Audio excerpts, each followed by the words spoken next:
We're here at the Burbank Airport because that plane behind me is going to take part in a life-saving airlift. Today, we're diving into a topic that's not only heartbreaking, but also has far-reaching consequences for the economy.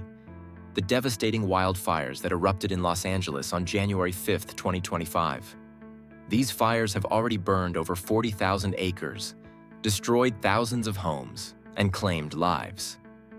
But beyond the immediate destruction, what does this mean for the economy? Let's break it down into the top 5 ways these fires will impact California and beyond. 1. A deepening insurance crisis. The fires have exposed a growing problem in California, the insurance crisis. With losses estimated to exceed $50 billion, this disaster is on track to be one of the costliest in U.S. history. But here's the kicker. Many homeowners in high-risk areas like Pacific Palisades have already been dropped by their insurers. Companies like State Farm and Chubb have stopped renewing policies in wildfire-prone zones, leaving thousands underinsured or relying on the state's last resort FAIR plan. This means higher premiums, fewer options, and a potential exodus of insurers from the market altogether. The ripple effects of this crisis are profound. The smoke just got really bad, so I just started packing up all of our stuff and we got in the car to go. Homeowners who can't secure insurance may struggle to sell their properties, leading to a stagnation in the real estate market.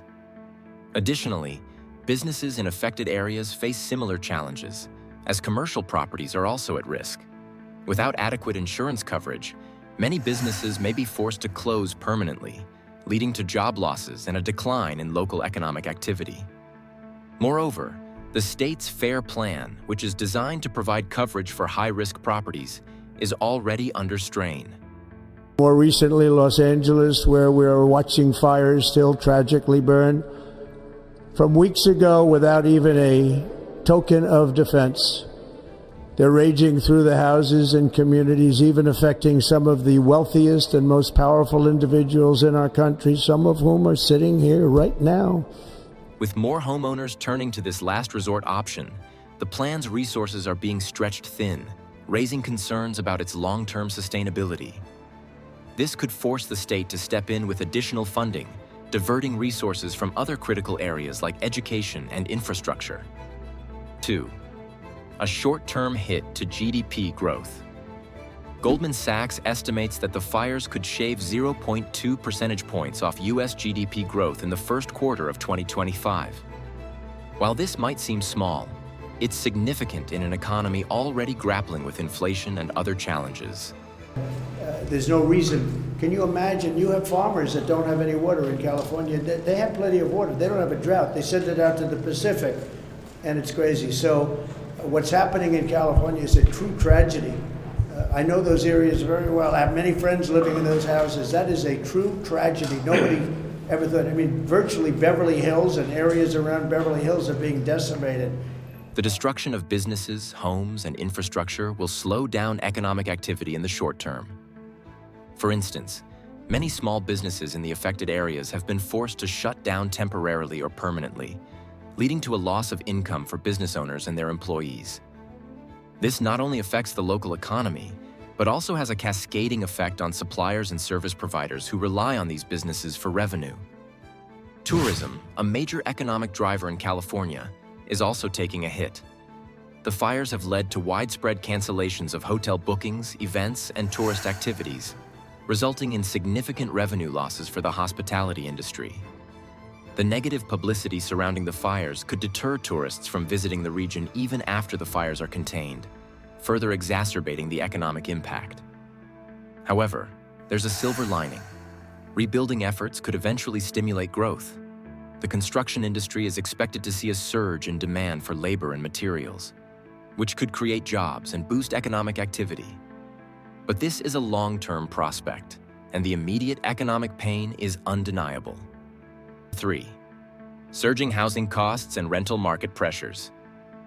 With over 12,000 structures destroyed, thousands of families are now displaced.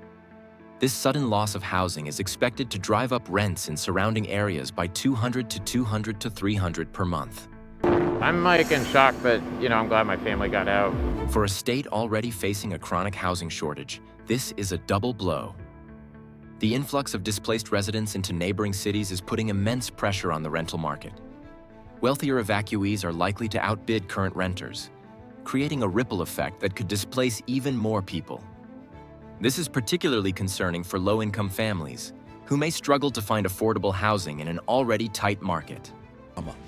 Everyone is just trying to give children a little bit of joy and normalcy, if that's at all possible, and give parents the space to figure out where they're going to live, where their kids are going to go to school. The housing crisis is also affecting the broader economy.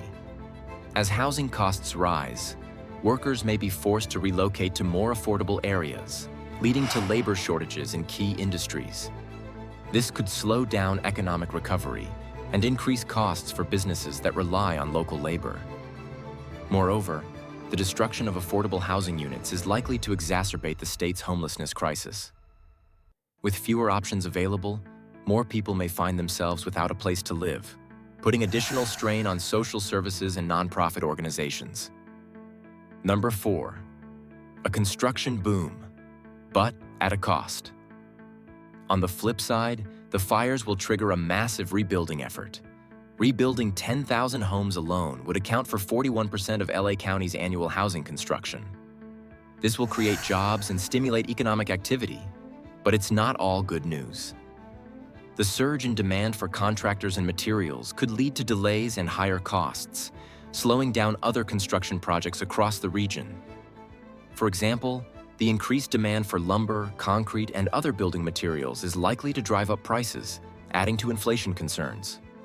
This could make it more expensive to build not just homes, but also schools, hospitals, and other critical infrastructure. Additionally, the construction industry is already facing labor shortages, which could be exacerbated by the increased demand for workers. This might lead to higher wages, which, while beneficial for workers, could increase the overall cost of rebuilding efforts. The rebuilding process is also likely to be fraught with challenges, including navigating insurance claims, securing permits, and complying with stricter building codes. These hurdles could delay the recovery process, prolonging the economic impact of the fires. 5. Long-term climate and policy implications. Finally, these fires are a stark reminder of the growing impact of climate change. Experts warn that without significant policy changes, such disasters will become more frequent and severe. This could lead to higher insurance costs, stricter building codes, and increased government spending on fire prevention and response. The fires are also likely to reignite debates about land management, urban planning, and climate resilience, issues that will shape California's economy for decades to come. For instance, there may be increased pressure to implement stricter zoning laws to prevent development in high-risk areas. While this could reduce the risk of future disasters, it could also limit housing supply and drive up property prices.